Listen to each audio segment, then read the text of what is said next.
Meta lead ആഡ്സിൽ നമ്മൾ ഏറ്റവും വലിയ ഇഷ്യൂ ആണ് ലീഡ്സ് ഇല്ല എന്നുള്ളത്. അപ്പോൾ ഇത് മാറ്റാൻ വേണ്ടി ഞാൻ നിങ്ങൾക്ക് ഒരു മെത്തേഡ് പറഞ്ഞുതരാം. മോസ്റ്റ് ഓഫ് ദി ആളുകളും ക്രിയേറ്റീവ്സ്, അതായത് ഒരു സിംഗിൾ സ്റ്റാറ്റിക് ക്രിയേറ്റീവ് വെച്ചാണ് നിങ്ങൾ ആഡ് റൺ ചെയ്യുന്നുണ്ടെങ്കിൽ നിങ്ങൾക്ക് റിസൾട്ട് കിട്ടില്ല. നിങ്ങൾ അതിന് പകരമായിട്ട് 3-4 ക്രിയേറ്റീവ്സ് ജനറേറ്റ് ചെയ്തിട്ട് അത് A/B ടെസ്റ്റിംഗ് അല്ലാതെ തന്നെ നമുക്കൊരു ഓപ്ഷൻ വരുന്നുണ്ട്. ഡൈനാമിക് ക്രിയേറ്റീവ് ആഡ്സ് എന്ന് പറയുന്ന ഒരു ഓപ്ഷൻ ഉണ്ട്. അത് എനേബിൾ ചെയ്ത് കഴിഞ്ഞാൽ നമുക്ക് different creatives, different headlines, primary text, description, അതുപോലെ തന്നെ CTA കൂടെ ഡിഫറെന്റ് ആയിട്ട് നമുക്ക് യൂസ് ചെയ്യാൻ പറ്റും. ഇങ്ങനെ ചെയ്യുമ്പോൾ നമ്മുടെ മെറ്റയുടെ ആൽഗോരിതത്തിൽ നമ്മൾ കൂടുതൽ ക്രിയേറ്റീവ്സ് നമ്മൾ കൊടുക്കുകയാണ്. അത് അവർ ടാർഗറ്റ് ഓഡിയൻസിലേക്ക് കൊടുക്കുകയും അതിൽ നിന്ന് ഏറ്റവും കൂടുതൽ പെർഫോം ചെയ്യുന്നത് ഏതാണോ അത് കൂടുതൽ ആളുകളിലേക്ക് കൊടുക്കും.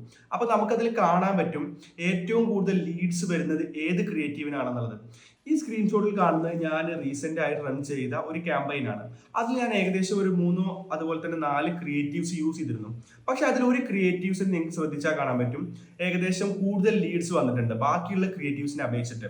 ഇങ്ങനെ നമ്മൾ കൊടുക്കുമ്പോൾ മെറ്റയ്ക്ക് കൂടുതൽ ക്രിയേറ്റീവ്സ് അല്ലെങ്കിൽ അസറ്റ്സ് ടെസ്റ്റ് ചെയ്യാൻ കിട്ടുകയാണ്. അത് കൂടുതൽ ആളുകളിലേക്ക് അത് സ്പ്രെഡ് ചെയ്യുകയും ഏറ്റവും ഓരോ ആളുകൾക്കും ഇത് ഡിഫറെന്റ് ആയിട്ടായിരിക്കും മെറ്റ കാണിച്ചു കൊടുക്കുന്നത്. അപ്പൊ ഇങ്ങനെ ചെയ്യുമ്പോൾ നമുക്ക് നമ്മുടെ CTR ഇൻക്രീസ് ആവും. അതുപോലെ തന്നെ ബഡ്ജറ്റ്, ലീഡ്സിന്റെ ബഡ്ജറ്റ് കുറക്കാൻ പറ്റും. അതായത് CPC അല്ലെങ്കിൽ കോസ്റ്റ് പെർ ലീഡ്, CPL എന്ന് പറയുന്നത് നമുക്ക് കുറക്കാൻ പറ്റും.